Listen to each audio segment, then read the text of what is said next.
Megastar Chiranjeevi గారికి వాల్తేరు వీరయ్య లాంటి hit అందించిన బాబీ గారి డైరెక్షన్ లో డాకు మహారాజ్ అనే మూవీతో రాబోతున్నారు మన బాలకృష్ణ గారు. ఈ మూవీ ఈ సంక్రాంతికి రిలీజ్ కావాల్సింది, కానీ కొన్ని రీజన్స్ వల్ల ఈ Daaku Maharaj movie post phone అయిందని చెప్పి ఒక వార్త అయితే న్యూస్ అయితే వైరల్ అవుతోంది.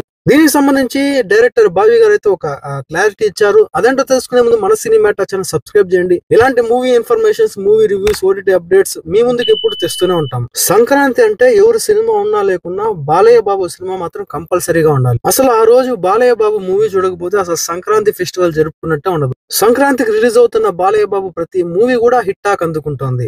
డాకు మహారాజ్ మూవీలో సర్దార్ శ్రీనాథ్, ప్రజ్ఞా జైస్వాల్, చాందిని చౌదరి ముగ్గురు హీరోయిన్స్ అయితే ఉన్నారు. గత కొన్ని రోజులుగా డాకు మహారాజ్ మూవీ కొన్ని రీజన్స్ వల్ల పోస్ట్ పోన్ అయింది అని చెప్పి ఒక న్యూస్ అయితే వైరల్ అవుతుంది. దానిపైన అయితే డైరెక్టర్ బాబీ గారు ఈ రోజు క్లారిటీ ఇచ్చేసారు. సితార్ ఎంటర్టైన్మెంట్స్ అయితే ఒక ఫోటోని అయితే ట్విట్టర్ వేదికగా షేర్ చేసింది. దానిలో డైరెక్టర్ బాబీ గారు అయితే బాలయ్య బాబుకు ఒక సీన్ వివరిస్తున్నారు. సితార్ ఎంటర్టైన్మెంట్స్ ఫోటోని షేర్ చేస్తూ క్యాప్షన్ లో వచ్చేసి డాకు మహారాజ్ మూవీ షూటింగ్ అయితే సక్సెస్ఫుల్ గా కంప్లీట్ అయిపోయింది. ఈ సంక్రాంతికి బిగ్ స్క్రీన్స్ లో ఒక మాస్ షోమ్ కి అయితే సిద్ధంగా ఉండండి అంటూ ఈ పోస్టర్ రిలీజ్ చేసింది. దాంతో పాటుగా ఈ జనవరి 12న ఒక మాస్ పవర్ ప్యాక్డ్ సునామీ అయితే సృష్టించబోతున్నామంటూ తెలియజేశారు. ఇక ఈ న్యూస్ నిందే బాలయ్య బాబు ఫ్యాన్స్ అందరూ కూడా తెగ సంబరపడిపోతున్నారు. ఇప్పటికే ఈ సంక్రాంతికి గేమ్ చేంజర్, సంక్రాంతికి వస్తున్నామనే 2 మూవీస్ తెలుగు సినిమా ఇండస్ట్రీ నుండి సిద్ధంగా ఉన్నాయి. మరి వెయిట్ చేసి చూడాలి ఈ సంక్రాంతికి రాబోతున్న తెలుగు సంబంధించి ఈ 3 సినిమాల్లో ఏది పవర్ ప్యాక్డ్ హిట్ అయితే టాక్ నైతే అందుకుంటుందో అని చెప్పి. ఓకే అండి, నెక్స్ట్ వీడియోతో మళ్ళీ కలుద్దాం. అప్పటి వరకు స్టే ట్యూన్. Thanks for